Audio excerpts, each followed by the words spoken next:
Hi friends, welcome back. तो आज का हमारा वीडियो है डिफेंस अपडेट्स। अग्नि 6 टेस्ट अपडेट। अरे वाह। इंडिया LORA मिसल, पाक Afghanistan clash, Indian air force operations. अरे वाह। तो चलते हैं, शुरू करते हैं। जय हिंद डिफेंस लवर्स। आज की टॉप हेडलाइंस कुछ इस प्रकार है। जम्मू कश्मीर में ऑपरेशन में पाकिस्तान के 2 सुमर हॉरिफाइड। अब नॉर्दर्न सेक्टर में भी एयरफोर्स की एक नई एक्सरसाइज के लिए जारी हुआ है नोटिफिकेशन। भारत में बनेंगी लोरा और आइस ब्रेकर मिसाइल्स। अग्नि 6 मिसाइल पर भारतीय रक्षा मंत्री की स्टेटमेंट। और अफगानिस्तान पाकिस्तान के पीस टॉक्स फिर से हुई फेल।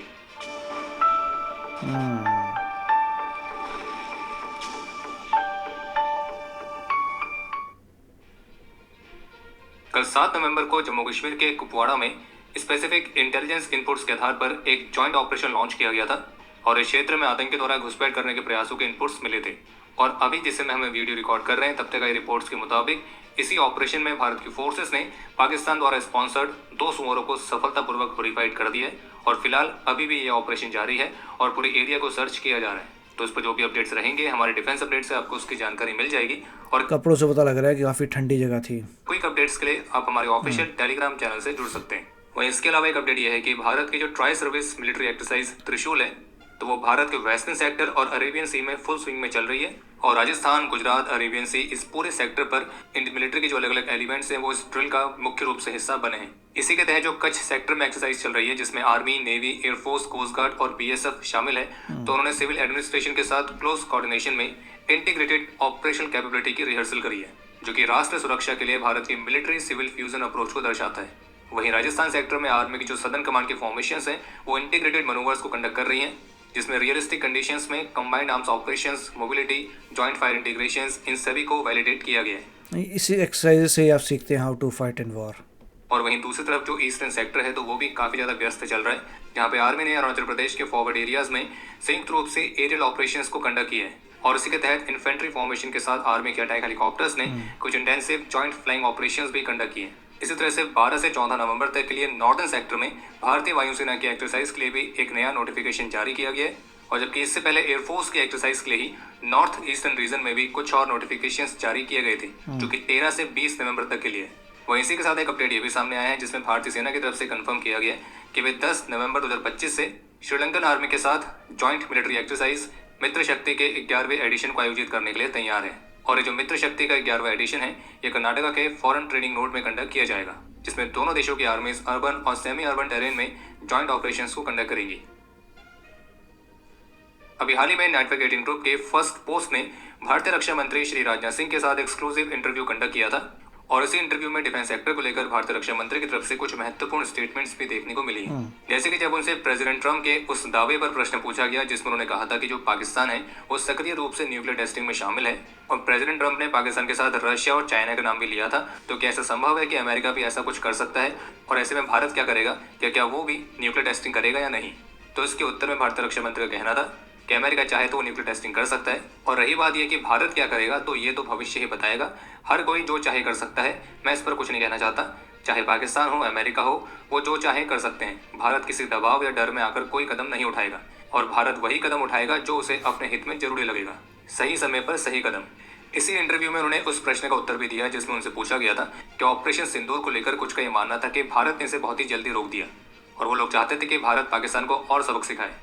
तो इस पर भारतीय रक्षा मंत्री का कहना था कि मैं एक बात स्पष्ट कर देना चाहता हूं कि पाकिस्तान के DGMO की तरफ से फोन आ रहे थे, उन्हीं फोन कॉल्स के बाद ये हुआ है।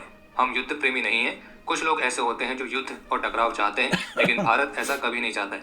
अगर उनकी तरफ से बार बार ये मांग आ रही है कि इसे रोका जाए या इसे संयमित किया जाए तो हमने इस पर विचार किया, हमने वो किया जो हमें करना था। हमें एहसास हुआ कि इस युद्ध को और बढ़ाने का कोई मतलब नहीं है, अगर जरूरत पड़ी तो हम फिर से कार्रवाई करेंगे। और उन्होंने एक बात और स्पष्ट करी है कि ऑपरेशन सिंदूर पूरा नहीं हुआ है, ये केवल कुछ समय के लिए रुका हुआ है। इसके अलावा जब रक्षा मंत्री से पूछा गया कि पाकिस्तान के साथ भी हमारी टेंशन है, गलवान के पास से चीन के साथ भी हमारा तनाव बढ़ा है और अब बांग्लादेश और हमारे इन तीनों ही फ्रंट्स पर एक तरह का अनरेस्ट है, तो क्या ये तीनों फ्रंट्स हमारे लिए खुल गए हैं और हम इनसे कैसे डील करेंगे और आगे कैसे बढ़ेंगे। तो भारतीय रक्षा मंत्री का कहना था कि कई सारी प्रॉब्लम्स, कई सारे चैलेंजेस हमारे साथ पहले भी आए हैं लेकिन भारत के पास सभी तरह की चुनौतियों का सामना करने की क्षमता है और मैं बस ये कह सकता हूँ कि अगर भारत की कोई संप्रभुता को नुकसान पहुंचाएगा तो भारत उसको मजबूती से जवाब देगा। बाकी भारतीय रक्षा मंत्री का ये भी कहना था कि साल भर के अंदर हम ऐसी पोजीशन पर होंगे जहां हम अपने फाइटर प्लेन, ठीक है, पॉलिटिशियन है, पॉलिटिशियन के हिसाब से रिस्पॉन्ड करें, दैट्स नाइस। इसके लिए इंजन्स खुद से बिल्ड कर रहे होंगे और भारतीय रक्षा मंत्री का ये भी कहना है कि उन्हें यही लगता है कि जो एम का प्रोग्राम है वो 10 वर्षों से पहले ही कंप्लीट हो जाएगा। वही। इसके अलावा रशिया से additional S-400 air defence systems की खरीद को लेकर भी भारतीय रक्षा मंत्री का कहना था कि S-400 की हमको जरूरत है और अगर हमको अवसर मिलता है तो हम इन्हें खरीदेंगे। रही बात Su-57 की, तो फिलहाल मैं इस पर अभी कुछ नहीं कहना चाहता हूँ। इसके अलावा जब उनसे पूछा गया कि भारत अग्नि 6 मिसाइल का टेस्ट कब करेगा, तो इस पर भारतीय रक्षा मंत्री का बस यही कहना था कि प्रतीक्षा करिए, सब कुछ अच्छा होगा।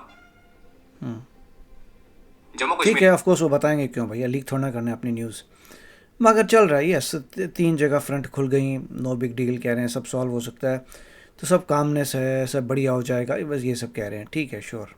में आतंकियों के सपोर्ट नेटवर्क्स को डिसमेंटल करने के लिए एक मेजर ऑपरेशन लॉन्च किया गया है और इस ऑपरेशन के तहत स्पेसिफिक इंटेलिजेंस इनपुट इतने सारे ऑपरेशन को देख के तो मुझे लगता है पता नहीं कितने आ गए हैं यार। खुले बॉर्डर हैं, क्या बिंदास आ रहे हैं अपने वहाँ से और यहाँ पे हम ऑपरेशन कर करके निकाल रहे हैं। तो बॉर्डर को सिक्योर करना पड़ेगा जिससे आ ही ना पाए। उसके आधार पर कार्रवाई करते हुए खान साहिब, बीरवा और बदगांव वाले एरियाज में multiple coordinate search operations launch किए गए, जिसमें उन इंडिविजुअल्स को विशेष रूप से टारगेट किया जा रहा है जो कि सीमा पार स्थित अपने रिश्तेदारों के इशारे पर आतंकी गतिविधियों को प्रमोट करने के लिए, आतंकियों के लिए फंडिंग और उनको अपने वहां पनाह देने का कार्य कर रहे ये तो थे। पंगा और है। सक्रिय JKNOP मेंबर्स के कई सारे रिलेटिव्स और एसोसिएट्स को गिरफ्तार भी किया गया, Very good। क्योंकि वो लगातार एंटी नेशनल एक्टिविटीज में शामिल है, जिसमें आतंकियों को लॉजिस्टिकल सपोर्ट देना, उनके प्रोपेगेंडा को फैलाना और उनके बिहाफ में रिक्रूटमेंट में भी मदद करना, तो इस तरह की गतिविधियों में शामिल थे। और इन रेड्स के दौरान डिजिटल डिवाइसेस और कुछ आपत्तिजनक मटेरियल्स को भी रिकवर किया गया है। इजरायली ओरिजिन के 2 खास मिसाइल सिस्टम्स, जिसमें से एक का नाम है लोरा जो कि क्वासाई बैलिस्टिक मिसाइल है और दूसरा है आइस ब्रेकर जो कि उनकी सी ब्रेकर मिसाइल का एयर लॉन्च वर्जन है। तो इन दोनों ही मिसाइल्स को भारत में ही लोकली प्रोड्यूस किए जाने पर नेगोशिएशंस अपनी एडवांस स्टेज में चल रही है। इसमें से जो लोरा मिसाइल है उसकी मारक क्षमता 430 किलोमीटर तक है और मैक्सिमम स्पीड है मैक 5। और इसी मिसाइल को लाइसेंस के तहत भारत में प्रोड्यूस करने के लिए जून 2023 में भारत इलेक्ट्रॉनिक्स लिमिटेड यानी कि BEL ने इजरायली फर्म IAI के साथ MOU भी साइन किया था। और वहीं जो दूसरी है आइस ब्रेकर, इसे इजराइल की राफेल एडवांस डिफेंस सिस्टम ने डिजाइन किया है, जो कि एक सी स्कीमिंग कैपेबिलिटी वाली एयर टू सरफेस मिसाइल है जिसकी रेंज लगभग 300 किलोमीटर तक है। और इसे भी भारत में बनाने के लिए इसी साल एरो इंडिया शो के दौरान भारत डायनेमिक्स लिमिटेड के साथ इजरायली फर्म मतलब देखिए, इजरायली चीज़ें जो है इंडिया में बन रही हैं with licence from Israel. Fantastic. Rafael advance defence system ने MOU साइन किया था और इस MOU के तहत ये भी तय हुआ था कि जो मिसाइल है इससे इंडियन आर्म फोर्सेस की स्पेसिफिक इसी तरीके से अब आगे बढ़ सकते हैं। जो आप बनाना शुरू कर देंगे, आपका पूरा इकोसिस्टम आ जाएगा, फिर आप अपनी खुद बना पाएंगे। This is the only way. China ने भी यही किया था। ऑपरेशन रिक्वायरमेंट्स को पूरा करने के लिए कस्टमाइज भी किया जाएगा और इस वेपन को भारत के उन प्लेटफॉर्म्स में भी इंटीग्रेट किया जा सकेगा जो कि इजराइल के स्पाइस प्रिसिशन गाइडेड म्यूनिशंस को भी सपोर्ट करते हैं। बाकी इंडियन कंपनीज के पार्टनरशिप के साथ ये जो वेपन सिस्टम्स भारत में बनाए जाएंगे तो उनमें स्वदेशी कंटेंट कितना रहेगा तो वो फिलहाल अभी स्पष्ट नहीं है। टर्की में हुई अफगानिस्तान और पाकिस्तान की पीस टॉक्स एक बार फिर से कोलैप्स हो गई हैं। बाकी दोनों देशों के बीच सीज फायर अभी भी बना हुआ है और अफगान तालिबान ने इन पीस टॉक्स के फेलियर के पीछे पाकिस्तान को जिम्मेदार ठहराया है, क्योंकि इन पीस टॉक्स के दौरान पाकिस्तान की कुछ ऐसी मांगे थी जो कि अफगानिस्तान की क्षमता से परे है। पाकिस्तान इस बात पर जोर दे रहा था कि जो अफगानिस्तान है वो पाकिस्तान की आंतरिक सुरक्षा की जिम्मेदारी ले और पाकिस्तान के इसे इररिस्पॉन्सिबल और नॉन कोऑपरेटिव एटीट्यूड की वजह से ही इस बातचीत का कोई भी आउटकम नहीं निकला है। मतलब सीधे सीधे कहा जाए तो पाकिस्तान कुछ ऐसा चाह रहा था कि पाकिस्तान के एस्टेब्लिशमेंट ने जो अपनी ही हरकतों से अपने घर के अंदर रायता फैला रखा है तो उस रायते को समेटने की जिम्मेदारी अफगानिस्तान ले। और आप ये भी सोचिए कि पाकिस्तान की सिक्योरिटी सिचुएशन, उसकी इंटरनल सिचुएशन इतनी खराब है कि अफगान तालिबान भी कह रहा है कि उसको सही करना हमारी क्षमता के परे है। बाकी इस्लामिक एमिरेट ऑफ अफगानिस्तान ने पाकिस्तान पर आरोप लगाए हैं कि वो प्रोग्रेस में बाधा डालने का काम कर रहा है और इररिस्पॉन्सिबल तरीके से बिहेव कर रहा है। बाकी पाकिस्तान के रक्षा मंत्री, अभी भी लोग इतना मीडिया बना रहे हैं अफगानिस्तान के फ्लैग का, गलत फ्लैग लगा रहे हैं। वो है ही नहीं, अफगानिस्तान का मैप चेंज हो चुका है भाई। कहना है कि इस तीसरे राउंड के इन्होंने नहीं बनाया, मैं जो भी बना रहा है उसको बोलना पड़ेगा अफगानिस्तान का लेटेस्ट फ्लैग ले, मैप नहीं फ्लैग जो है अफगानिस्तान का इज नॉट करेक्ट। फेल होने के बाद भी अब चौथे राउंड को कब कंडक्ट किया जाएगा तो ऐसी फिलहाल अभी कोई योजना नहीं है।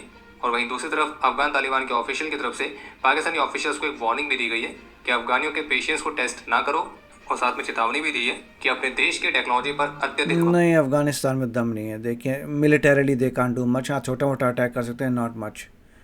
ये असलियत है। ये भरोसा ना करें और अगर युद्ध छिड़ता है तो फिर Afghanistan one of the purest country in the world. उसमें ठीक है वो जितना कर सकते हैं गरीबी में कर सकते हैं, but they are not that. किसी और की कंट्री में आके वो सब नहीं कर सकते। उनकी कंट्री पे ठीक है आप नहीं कर पाए, मगर they are not that strong.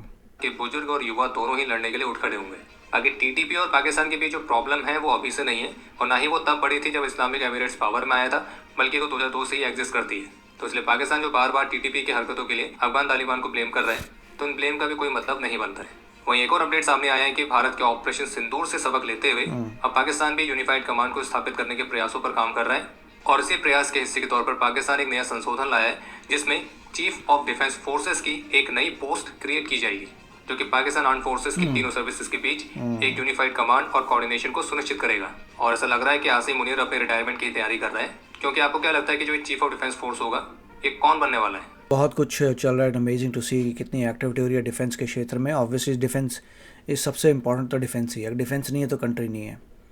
यही सबक सीखा है सदियों से कि जब भी आप हार जाते हो, दूसरा बंदा इन्वेडर आके सत्यानाश कर देता है देश को, इसलिए आप कभी हार नहीं सकते, उसके लिए डिफेंस को तेज़ होना पड़ेगा। अच्छी बात है कि कुछ राजनाथ सिंह जी ने बताई बातें, अग्नि 6 फ्यूचर में आएगा, एवरीबडी नोज़, जो हमने डिसाइड किया था कब रोकना है, तो उन्होंने अपने हिसाब से काम किया, दैट्स फाइन। इंडिया को वॉर नहीं चाहिए, क्योंकि उससे इंडिया डूबता है और कैचअप नहीं कर पाएंगे चाइना से। तो काफ़ी अच्छी न्यूज़ थी। डिफेंस में काफ़ी, जब भी वीडियोस देखते हैं इतना कुछ हो रहा होता है, खुशी आती है कि एवरीथिंग इज़ ओके।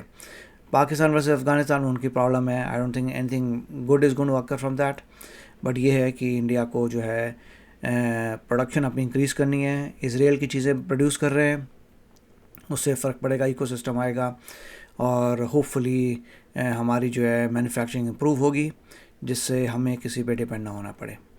तो आप बताइए आपके क्या विचार है। मिलेंगे अगले वीडियो में, टेक केयर, बाय बाय। तो अगर आप मेरे इस चैनल पे नए हो तो जल्दी से सब्सक्राइब के बटन को हिट करो और बेल आइकन को क्लिक करो, ताकि आपको मेरा जब नया वीडियो मैं लगाऊं आपको उसके बारे में जल्दी से पता चल जाए।